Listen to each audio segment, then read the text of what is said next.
No processo tradicional, o de serigrafia, ou qualquer processo tradicional analógico, por assim dizer, mas vamos focar aqui na serigrafia. Olha só o processo que a gente tem. A gente tem que preparar o substrato, né? O tecido, no caso. Vamos falar aqui no caso específico de camiseta.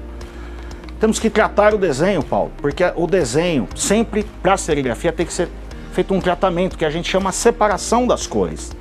O processo tradicional, né, serigráfico, para cada cor você tem uma tela. Claro que quando é cromia, você usa 4 cores, mas não vamos entrar nesses detalhes. Você vai ter que fazer aquela separação e aquele tratamento do desenho. Depois você imprime um fotolito. Dali, isso vai para a preparação de uma matriz, que são as telas. De lá, depois das telas reveladas e prontas, a gente vai para um setup de impressão, que leva tempo também. Que é colocar todas aquelas telas no encaixe e tudo mais.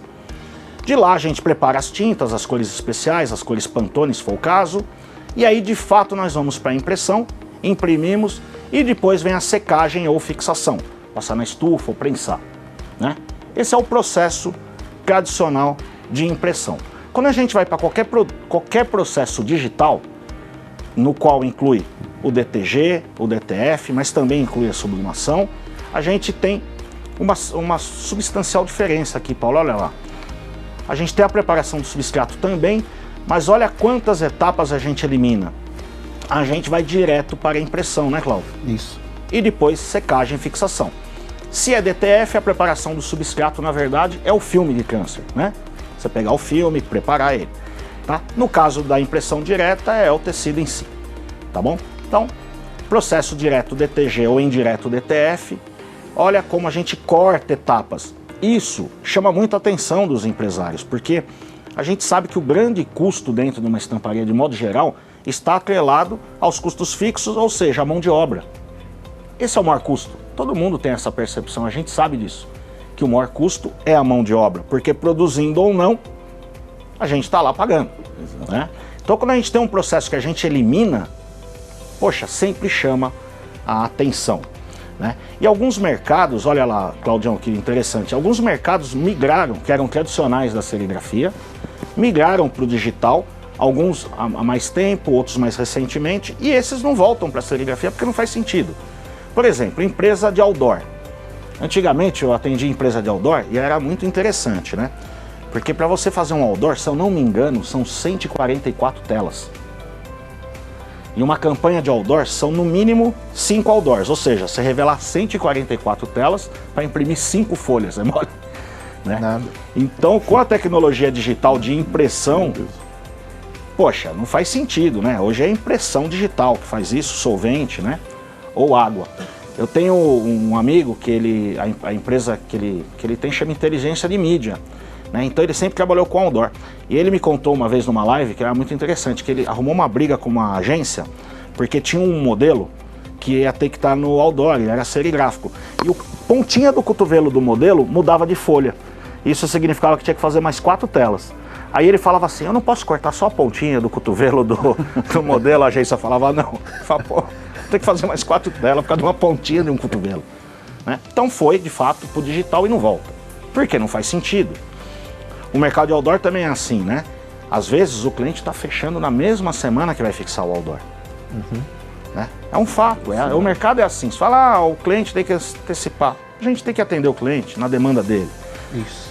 Camiseta esportiva também. Exato. Antigamente a gente silcava as folhas de papel com uma tinta sublimática serigráfica, Paulo.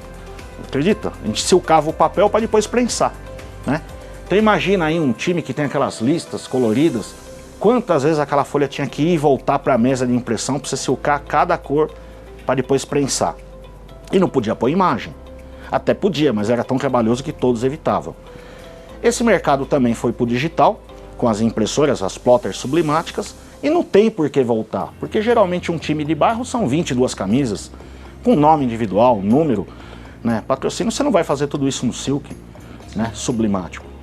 Né? E a comunicação visual, que também, né, foi para o digital, muito dos processos que eram feitos serigráficos, por conta da quero fazer um púlpito desse. Poxa, como que eu vou escrever brother ali? Vai ser na serigrafia, eu vou ter que revelar uma tela? Ou de repente, hoje em dia, eu posso usar uma impressora digital UV, que eu coloco ali o acrílico, ele vai lá e imprime. Então, são mercados que... Olha a nossa comunicação visual, né? Exatamente, né? Quero fazer uma peça. Então, a comunicação visual foi para o digital já há alguns anos. E migraram. E tudo bem. É claro, né, que quando vai fazer 1.200 totens púlpitos como aquele lá, aí já pode se pensar se vamos fazer em serigrafia ou não. Aí fica uma escolha, né? Mas isso dá versatilidade. No processo tradicional, a gente tem necessidade de espaço, porque precisa de espaço para revelar a tela, precisa de espaço, gente, não tem jeito. Quanto mais estações a gente tem, mais metros de mesa ou mais berços, maior a nossa produtividade, então tem que ter aí espaço mesmo. Espaço nas cidades estão cada vez mais caros, né? A gente tem que fazer nossa gestão de resíduos e licenças. Quem trabalha com o sistema tradicional tem que ficar atento a utilizar tinta serigráfica lá com ZDHC, né? Ou com as certificações que precisa, que tem no Brasil, por exemplo, a Gênesis, na parte serigráfica.